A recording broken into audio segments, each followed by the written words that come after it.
the morning because is one of the most common tools that most people use.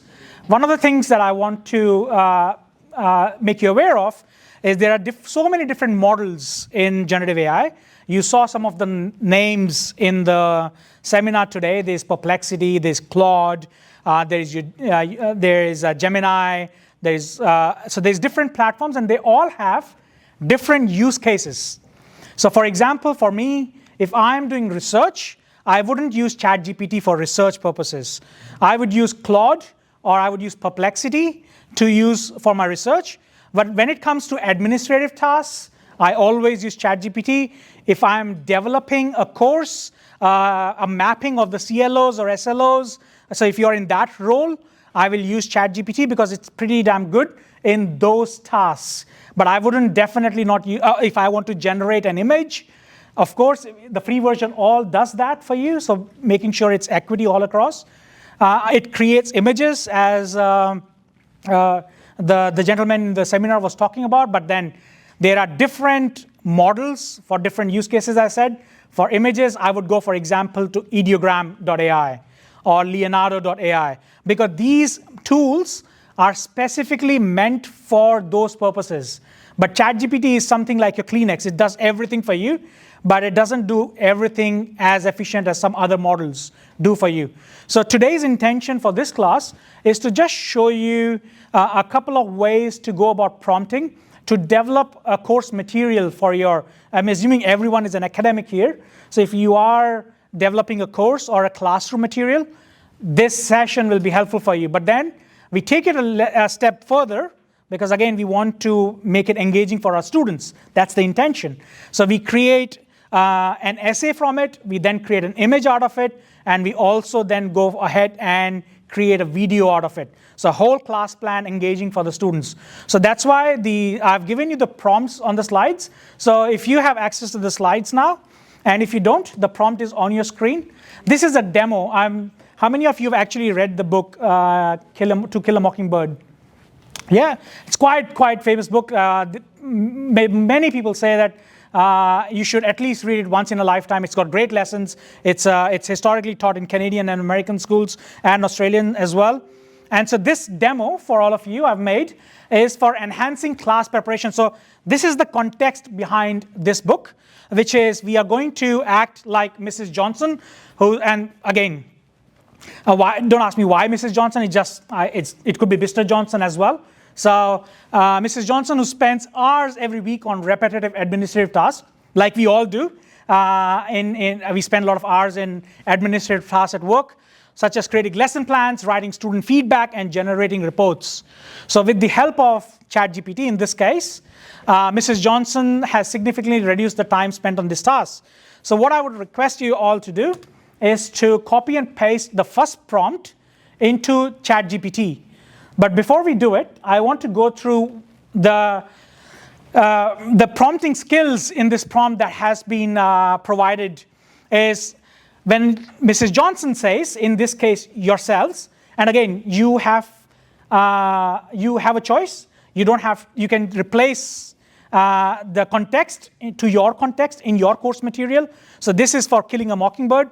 You can pick and choose your own courses that you're teaching. So replace the Mockingbird side of things to, if you're teaching HR, if you're teaching law, if you're teaching computer science, doesn't matter. But I need to create a lesson plan for an undergrad English class. So context is very important. Now with ChatGPT, and the difference between different models that you must understand is ChatGPT has a memory button inside ChatGPT. How many of you know that there is a memory button in the ChatGPT? Okay, only one. So maybe I'll just take you through ChatGPT first to get you, because a lot of people talk about privacy issues as well, and there is a way, depending on how much you trust the organization. I don't, but there is an option for, because I just don't trust Sam Altman, but we all use it anyways. So this is your ChatGPT page. On the left, on your right top, you have your photo. When you click on your photo, you have a button called Settings. If you have a button called Settings, if you please click on the Settings button, if you haven't done it yet, I think it should be the same for the free version as well. you have a choice of data controls. You can click on data control, and you can turn off improve the model for everyone. So you can turn it off. What's the advantage? The advantage is then it doesn't go to that's what they say actually, that's what they claim, that it won't go to the main model. So it stays with you. So it's not helping them train the model. But how much you trust them is again very individual basis, yeah? Data control. Data control. So you just go and click it on off or on, and then you're done. Supposedly they don't use our data to... Yeah, supposedly they get the data from thin air. Yep, absolutely. I think if we go to personalization, at the bottom there is a manage button. Under manage, it opens the memory. That's correct. So you can turn off the memory if you want. Or clear what the memory. Yeah, clear of the memory as well. So those who have, the benefit of having a memory button is that it remembers you and your prompting style, and it learns from you. And when it learns from you, then you don't have to go back. Your prompting becomes much more easier because you don't have to, more efficient, absolutely, because you don't have to every time try to make it understand who you are, what's your personality, what kind of research you're doing. And if you have been using ChatGPT for a while, the memory button was automatically on from the backend. You had to go and switch it off. If you haven't done that, there's a fun exercise if you want to ask ChatGPT, tell me something about me that I didn't even know. You've come across that? That's what's going on. So tell me something about me that I don't even know. What careers other than what I'm doing right now are applicable to me? And one of the things that these models are made for is to please you. So it will always try to please you. It will never go against you. And so it will tell you things that you kind of know, but some of the times you might be slipping in the cracks that, okay, I didn't realize I'm also good at policy making, for example. But it only learns from your historical prompting and the kind of research you've been doing on ChatGPT. So that's a fun exercise. So you can actually turn off the memory, you can clear the memory, and also there is an option of custom instructions. These custom instructions are so beneficial. If you're a pro, if you're using ChatGPT on a daily basis, it basically tells ChatGPT on who you are, what's your personality, and I've been asked this question before, can we have multiple personalities in ChatGPT? They haven't given that option yet, so especially if you're teaching marketing and so forth, you have different personas, and you would love to have different personalities for different use cases, like at office, I'm an academic, but outside I'm an entrepreneur. So I would love to have multiple personalities for that, but it doesn't have that yet. So when you go to custom instructions, guys, you're like, what do you like to ChatGPT know about you to provide better responses? So that then you can save or you can close. But one of the things that you must, when you're doing this, is what kind of boxes you're ticking at the end. There's 3 options you have. Web search, that was just introduced a couple of weeks ago, or 3 weeks ago. There's DALL-E. DALL-E is the one that the guy was talking about this morning, is your image generation. And the last one is code. I highly recommend that you must use this code because it does amazing analysis for you. It does all the magical things. For example, if you're doing CLOs, SLOs, mapping in your courses, it can analyze the data, it can create spreadsheets for you, and you can download those spreadsheets from ChatGPT directly. If you're into data analysis, you're teaching anything to do with data, it does pretty accurate, not 100%, but pretty accurate data analysis for you, depending on what you're trying to get out of it, which of course saves you a ton of time. So please make sure you tick all of these 3, because they all 3 have the use cases, which we are going to see in a few minutes.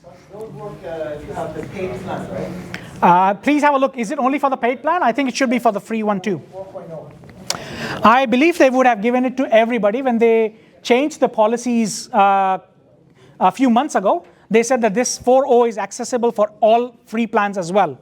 So this it is there? Yeah, beautiful. Limited number of search per month. That is correct. So free version gives you very limited amount of search, but it does allow you to do all of these functions that I'm showing you. So your code, it allows you only 2 images, yeah. So, but for image generation, there's other free platforms. You can actually use Copilot, the Bing. Bing creates images. They're not so bad, but I don't use them because I have access to other platforms like Ideogram or Leonardo.ai because I teach this to the businesses, so they pay for my subscriptions. So I got paid plans. But when I teach my students, then I show them the free versions first, obviously, yeah. Okay, are we good with this so far? Yes. Everyone? Excellent, excellent. So take your time. You can actually ask ChatGPT. So you can do a rough draft of what would you like ChatGPT to know about yourself. They have some starting points that they have there. And then you can tell it to now make it better outcome out of the rough draft that you've drafted for yourself. That's what I've done. So here I'll just share with you what I have for me. So for me, I'm an academic based in Australia. So of course, I don't use it anymore much because ChatGPT memory has much more understanding about me, but this is still an option. As an academic based in Australia, my area of expertise and interest lies at the intersection of AI and business strategy with a particular focus on innovation and entrepreneurship. So basically, I'm telling it who I am. I hold a PhD in HR and OB, which further informs my approach to these subjects. I'm deeply influenced by the Japanese concept of Ikigai. This is what I teach in the innovation classes, the concept of Ikigai, which underscores the importance of finding balance, purpose, and fulfillment in both professional and personal realms. This philosophy guides my academic and research interests. So basically some stuff about me. And then I have the second section, which is how would you like ChatGPT to respond? Now, if you have been using ChatGPT for a while, you know that it tends to go flowery. It tends to give you the words that you would never use in your own personal situation. So this is where I have said very clearly to ChatGPT, in our instructions, please adhere to the following guidelines: professional and academic, and kindness and constructive, and conciseness. So avoid use of excessive or unnecessary words. Strive for clarity and brevity in your communication, and provide information only when you're confident of its accuracy. But again, since they have upgraded and provided you with the web search, so if you remember the gentleman this morning was saying that it still hallucinates, the hallucination has almost gone negligible now because it allows you to find sources from the web in real time. Although it doesn't do a great job like a literature review you would want, that sophistication, but it still does an okay job to finding resources, open source resources that you have to do your literature review. But we won't go into the research angle of it today. We're just focusing on the teaching side of things. So again, I had English because it always go to American English. So I said use Australian spellings and conventions in your responses. So I wanted to make sure it's using Australian English. And your strict adherence to these guidelines will ensure our interactions are effective, relevant, and high quality. Now, how did I come up with this? Obviously, I had these starting points that the customize function allowed me to look into, and then I asked ChatGPT to improve the tone of these instructions, and that's what it did. Okay, I think we're good with this? We're good with this? Okay, please. So if you add all of this into the information and then, for example, like you said, I have another completely different situation. Mm-hmm. So is this going to then give me a worse result? Then I would feel like it's better not to put too much information here, right? If you have diverse use. It won't be worse result, it'll be just different results. Yeah. So it really depends on so you have to still do the prompting correctly on top of that, because this is context. Yeah. So for me, as an academic, it gets me, but then what I added was professional and academic. Yeah. So I'm also industry focused. Yeah. So now what it does in my prompt, I said, don't reply me as an academic. But actually now, because I've been using for 2 years now, so I've actually turned off that totally because the memory just knows me. It knows me better than my wife knows me. So I have actually turned off that button. I don't use it anymore because it does what I want, just with my prompt. Okay. And so if you're a beginner and it doesn't know you, then it'll be a good way to get it to know you a couple of months, and then you'll start seeing the magic happen. But I think even with the background information, yes. once you get your result, you can ask it to reword it in a different way. So if you're having the paid version, excellent. So if you have the paid version, you have a choice of Canva. So Canva is yours, so I'll show you. And again, I highly recommend, and I don't get any commission from OpenAI, but if you don't have a paid version, you're missing out on a lot of things. And so I highly encourage everyone should have a paid version. So there is ChatGPT 4 with Canvas. That's what the gentleman is referring to, kind of, is where you have now, you can edit the document as it produces the result. Because what happens usually is once you get an output, and if you don't like the output, you're going back and prompting again to create a whole new output again. But now, if you just want to make some edits, you can do it with 4.0 with Canvas, and you can make edits while you're looking at the results. So then it saves you again a lot of time rather than reprompting the whole thing. Yeah. I think I meant the other way, as you mentioned first. Once you get the output, yeah. and it goes based on the instructions that I'm in education, I'm in Australia, whatever, right? Yes. So you can then ask it with new information that rewrite it, recreate it. Correct. Based on someone who is in US and correct. Not educated. Correct. And again, very well pointed out. But the whole point is we want to save ourselves time. And so that just makes it an extra layer of prompting that we would have to do to build upon the result that you got. And then you have to say, okay, now give me Australian spellings, now make it an academic. But this is just to make yourself more efficient, because I think moving forward when I did a presentation yesterday for the College of Business, moving forward when you see the employability skills for our students, because I'm hoping that once what you get out of this, you also then take it to your students and show them how these things work in the real world, because we have to get the true students. They're already using generative AI, but how can we make them use ethically is our thing. And so the faster they can prompt more accurately and the faster they can get results, I think their chances of getting employed with their employers gets better. At least in the Western world, we already see that happening with a lot of jobs advertising, asking for generative AI skills already. I think this region is a bit slow to get onto it, but it better be proactive than be reactive is what I would say. It's a matter of time. It's a matter of time, yeah, exactly. Anyway, so, okay, 4.0 with Canvas does exactly that, so you can edit on the go when you're going through this. So now let's get into the exercise that I have for you, which is basically on the slide. So I need to create a lesson plan. So what it's telling you is it's giving you a context, what you need from ChatGPT. So I need to create a lesson plan, but also at what level of education. I've clearly mentioned it's an undergrad level. You can move it to postgrad level as well. So it's very important for ChatGPT or any large language model to get that context right. And basically when I tell people you're using this as an intern, your generative AI is as an intern. You cannot assume that it can read your mind. You have to be very specific with, just like you're trying to teach your intern, what do you expect from the intern to learn on the job? You're making it very clear for the generative AI model what you are actually looking for without making any assumptions. And this is what we are doing here, is I'm actually mentioning this is an English class for an undergrad program on the novel To Kill a Mockingbird.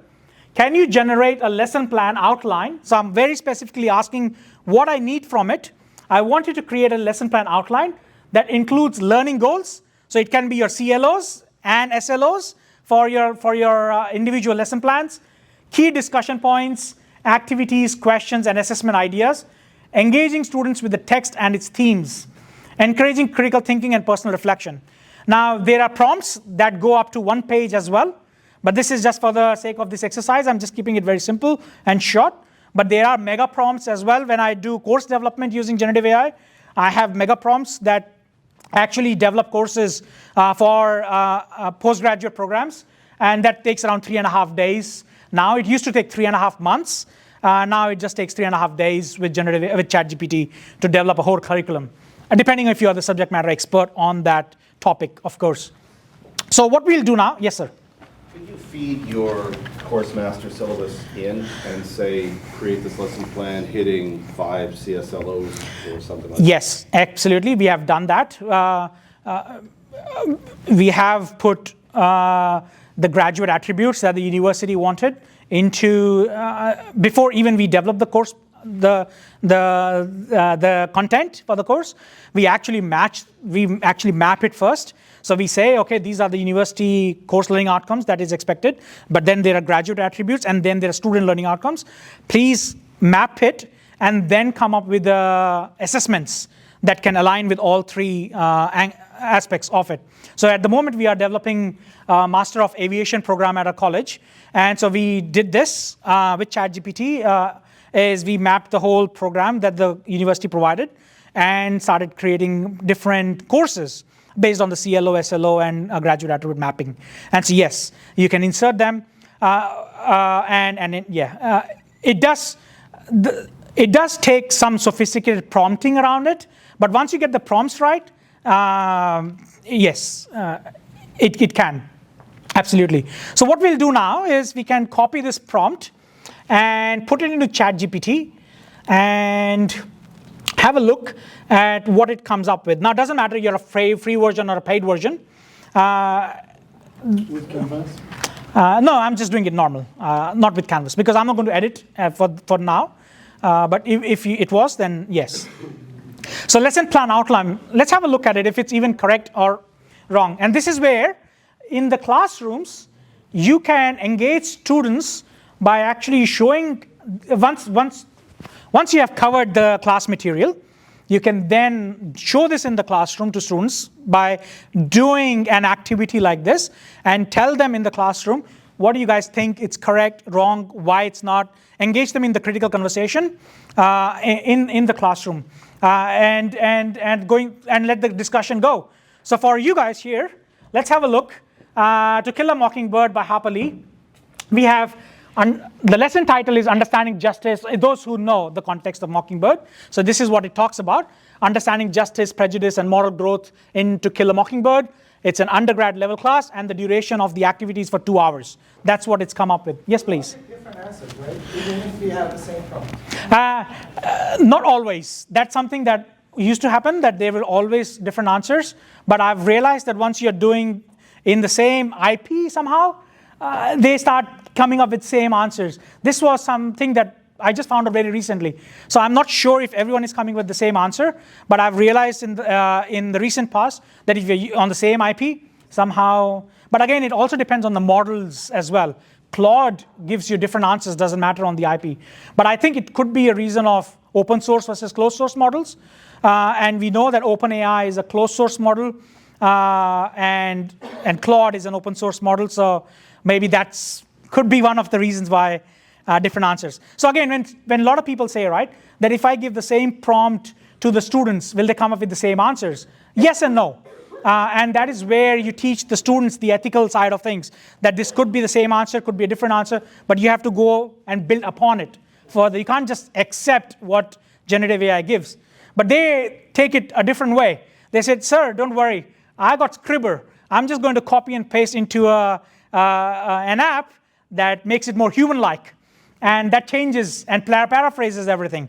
So they have an answer to everything because there is an answer to everything on all the different ways you can circumvent all of this. So again, that's what our role as academics become then on teaching them the ethical side of doing assessments. But I discussed something yesterday, which I'm not going to go into today, is the way we have to change our assessments to make them real, experiential in the classroom. So we test the competencies in the classroom rather than giving them homework or a report, for example.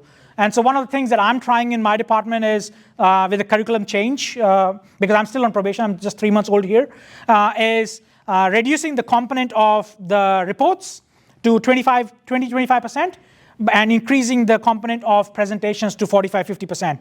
Because I then check their knowledge in the classroom while they are sitting, rather than just, because I've also found out that some students just go and buy the assessments here.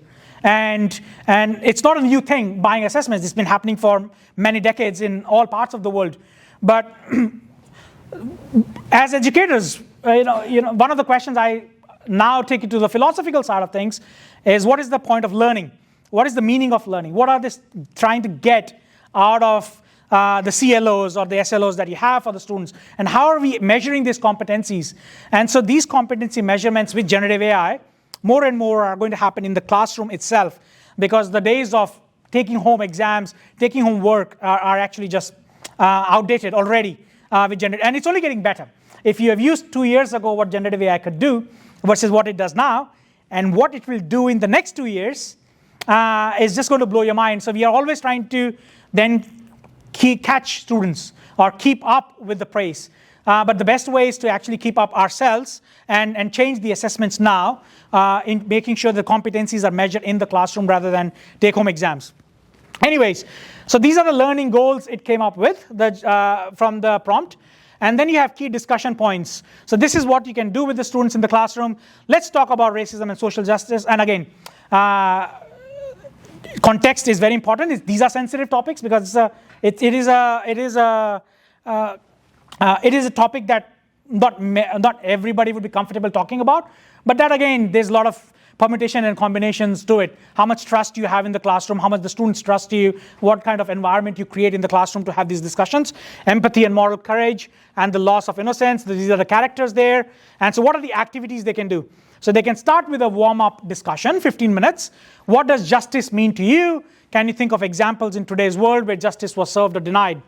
And engage students in connecting personal definitions and examples of justice with the novel. So now when I go into the classroom, I'm teaching AI and HR this semester, and when I have to come up with new case studies, all I do is half an hour before the class, I just ask ChatGPT, create me 5 different case studies for 5 different groups that I'll be engaging in the classroom, and just 1-page case study, and it does it pretty quickly. And because I've been using for 2 years, I don't even have to look at it second time because these are very accurate with what it was 2 years ago to what it is now. And I can have 5 different case studies with 5 different contexts, with 5 different problems to solve with fictitious names, and they just do a brilliant job. And so we just come into the classroom, just divide them into groups, 5 case studies, and then we start discussing. And it just takes 5 minutes to just do a prompt and generate 5 different case studies on ChatGPT.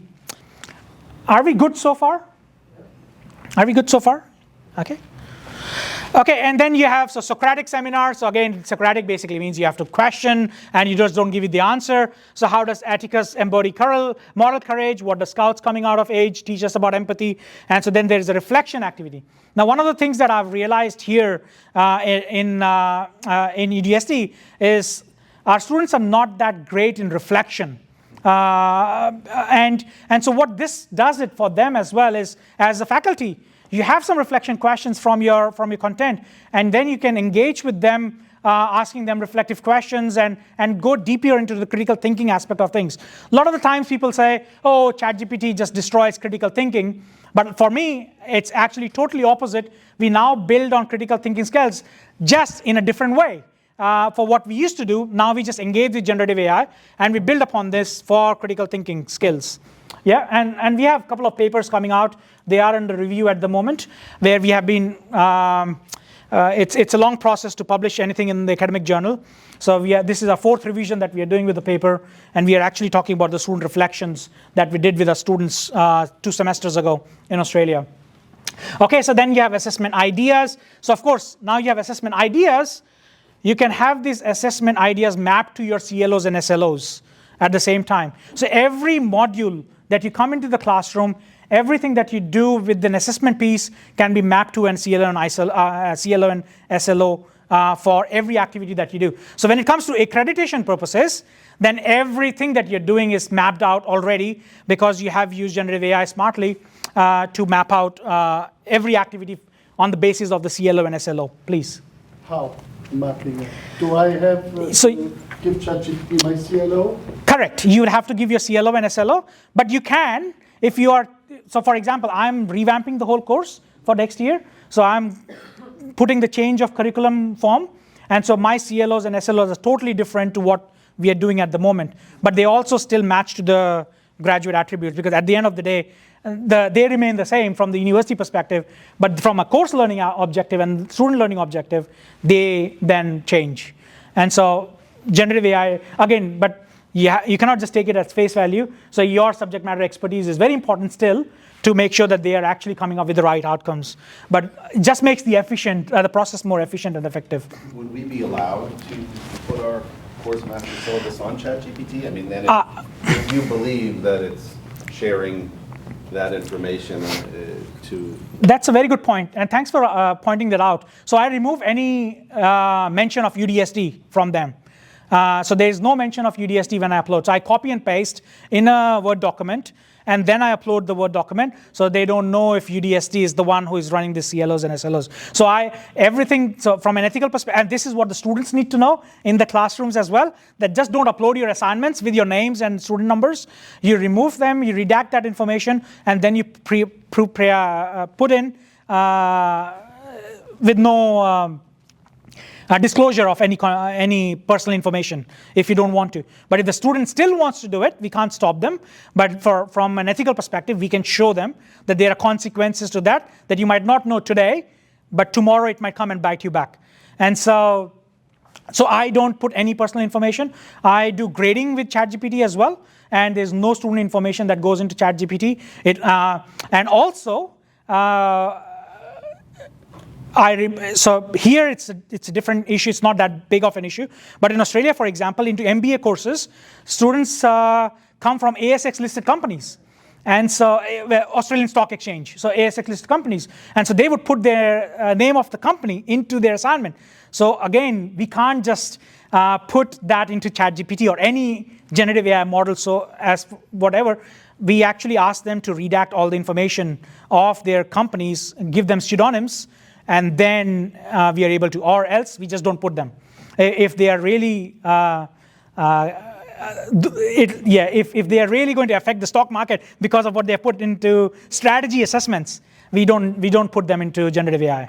Yes, please. Professional and ethical responsibilities. You're right, but I guess that if now I search for UDST certain syllabus, probably someone else has done it already. It might show me.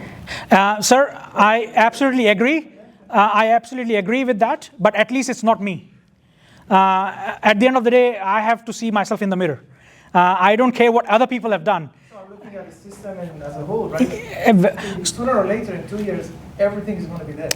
So, so one of the things from a university perspective, what we recommend, so we are doing that in Australia already, is develop our own models. We don't use, we use 4.0 as a API from OpenAI, but we create our own models so the data remains in the university. And this is what a lot of organizations now we consult with.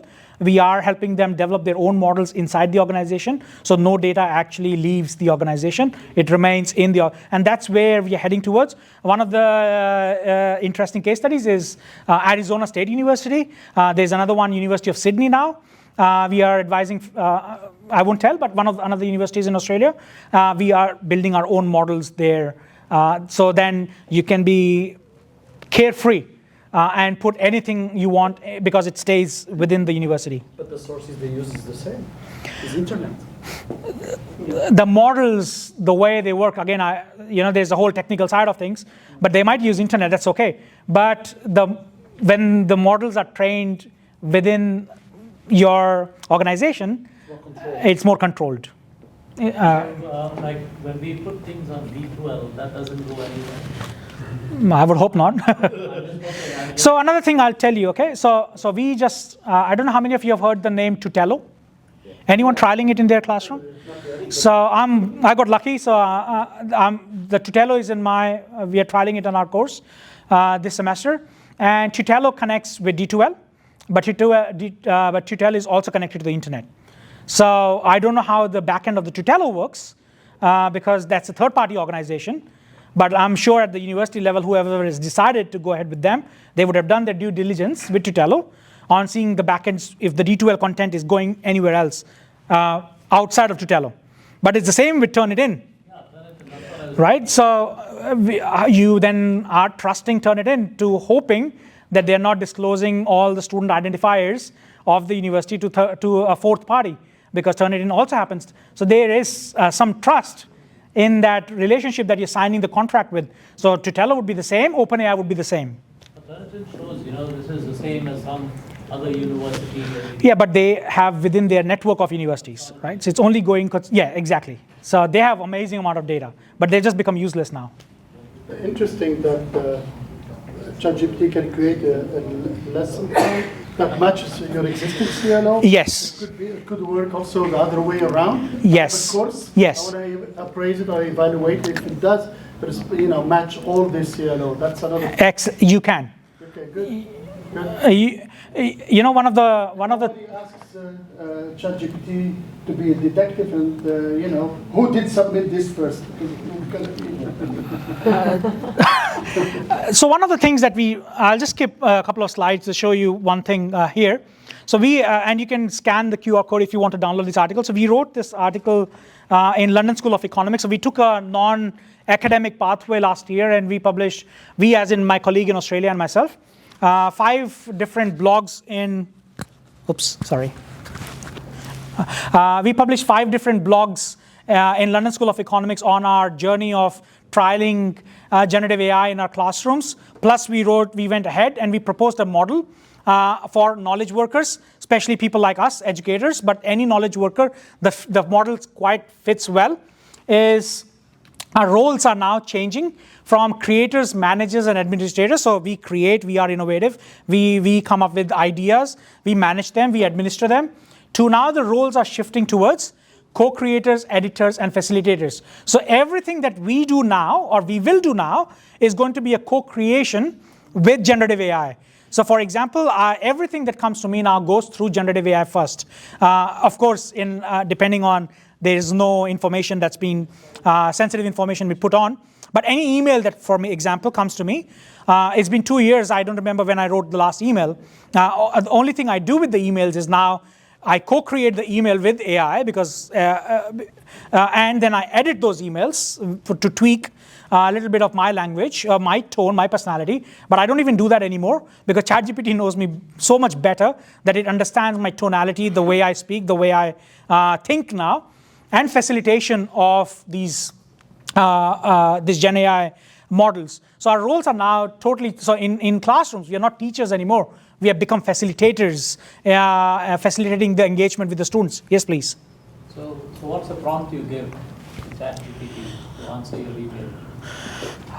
Okay, so again, depending on the context of the email, usually there are only 2 reply with empathy, reply with professionalism, just fix.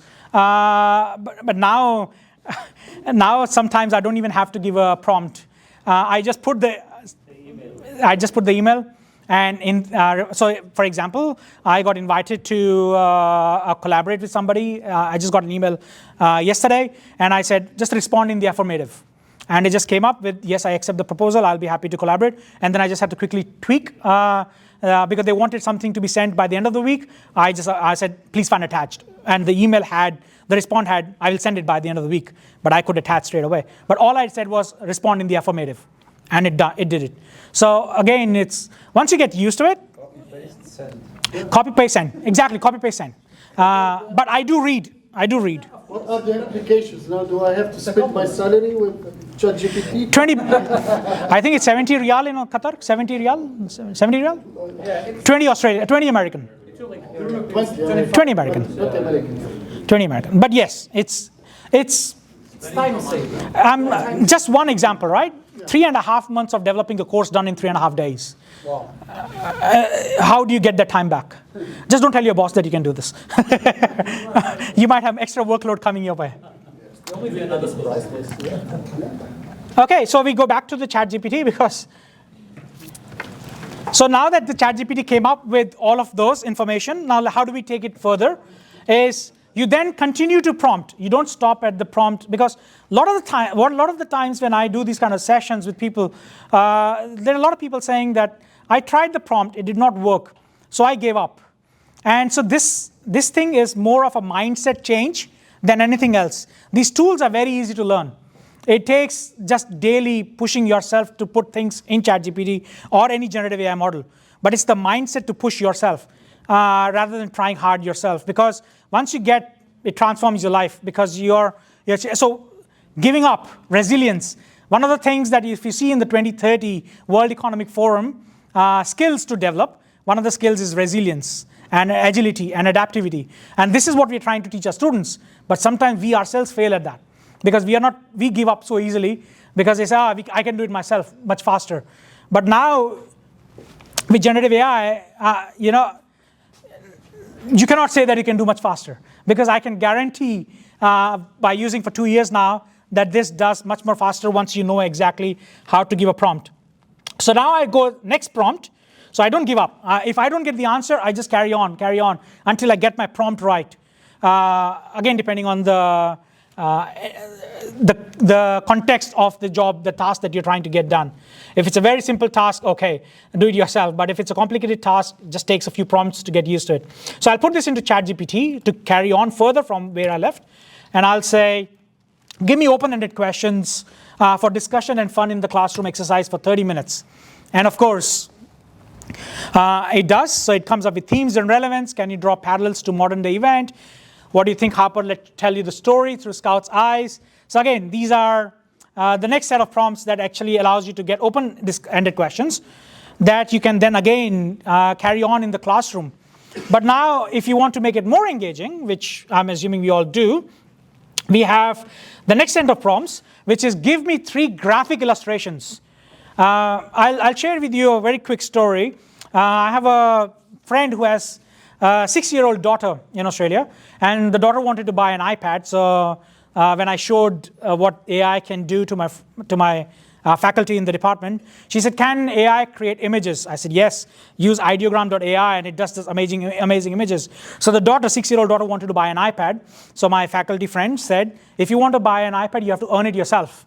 So why don't you write a textbook for kids, tell me a story, we can together sit with ChatGPT, formulate a book, and then we're creating images on the basis of stories, and we'll send it to Amazon to publish. And that's what they did. And it's selling on Amazon for $12, 12 Australian dollars a piece. And she has recovered the money for an iPad within 6 months. All she did was 7 to 10 pages of stories that created by ChatGPT on her own family issues that they were having. She created a nice 10-page story. For every story, she had an image created on ideogram.ai. And they're able to sell it now on Amazon. For ideogram.ai. Better than DALL-E?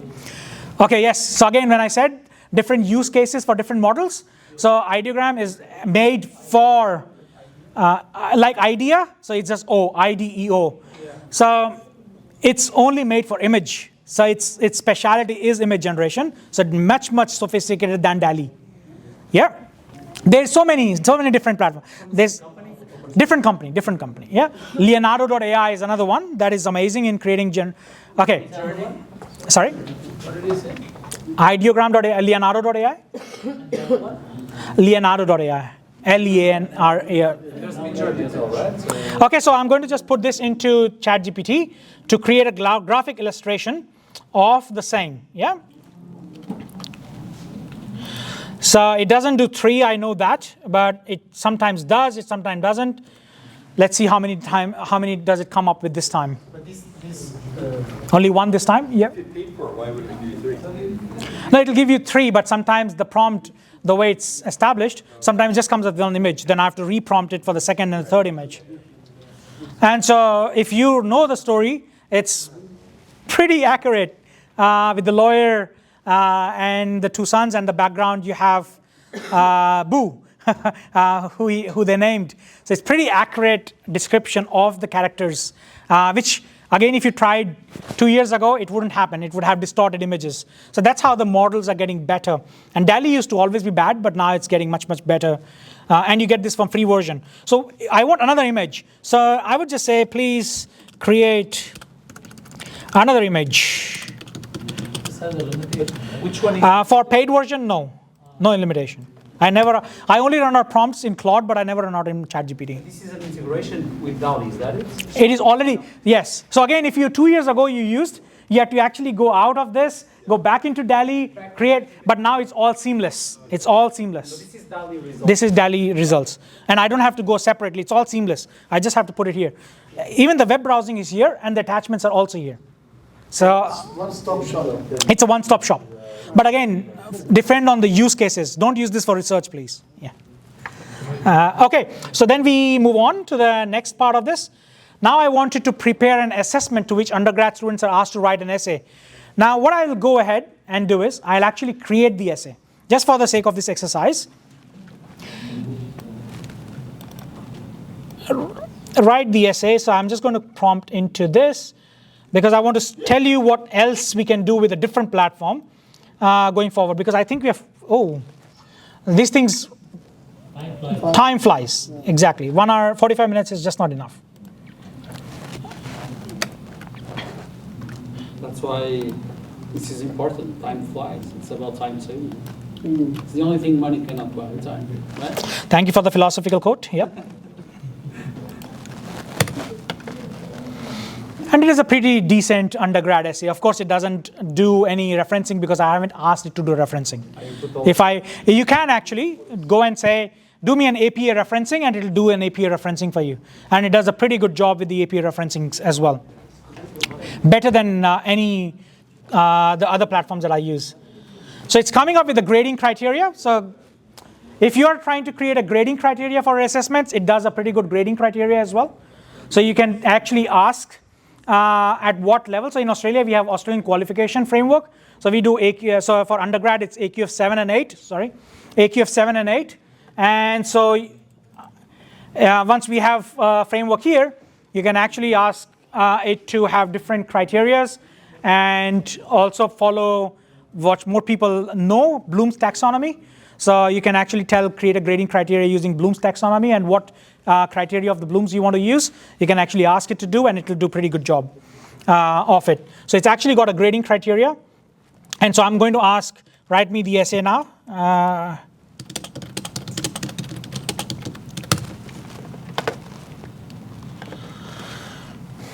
And what I want to actually show you from this essay is, a lot of the students come and say, because I just realized yesterday, I didn't know about it, but we had a good PD's Day session in the college, that we get students in this university at an IELTS level 5. And I had no idea, so I have more sympathy now, is because there's a world of difference between IELTS 5 and 6. And so the students really struggle with understanding us and the content. And if it's too complicated content, they really, really struggle to understand. And so ChatGPT does that for you. It can actually really make the content very simple. And you can prompt, create the content as per IELTS 5 standards. It'll do it, again, depending on the sophistication of the prompt. But I want to take it a step further for all of you, is I have this essay now, which you could have an article. But what I'll do is I'll copy this essay, whatever it is, and I'll go to Notebook LM. I don't know if you have heard about Notebook LM. Anyone? Notebook LM? Okay, please type in Notebook LM if you have access to internet. And I will go into, but I think you can just see for now and make a note because you won't have a time. But all I did was I go and could click on Create Notebook LM. So, and this is free, by the way. Google has provided it absolutely free. And you can copy and paste, but you can also upload any source if you want. So you can upload from the link, from Google, from Drive, or paste text. I've just copied from the essay that I have, and I'll just paste the text here and go insert. Now there are a lot of different things that Notebook LM can do, but we just don't have time. So one of the things that I really wanted to show you was clicking on Generate, and it actually creates a podcast of a conversation between two people that you cannot differentiate whether they are, and that's what we are talking about, Turing test. Have we crossed the Turing test yet? Which is AI able to fool us as humans? And yes, it has, and they do a pretty good job. And they also do a pretty good job in identifying the key points of the content that you're providing it. So if you have a sophisticated article that you want to simplify for the students, and they can listen to it as they go, then this is your tool to go. And you can have 5, 6, 7 articles combined together from the sources, and it create a podcast. So I have one ready for you because it takes some time, and we don't have it. So I have a podcast that I created for you yesterday on the same thing. And all I have to do is, it's gotten rid of it. No, there is this.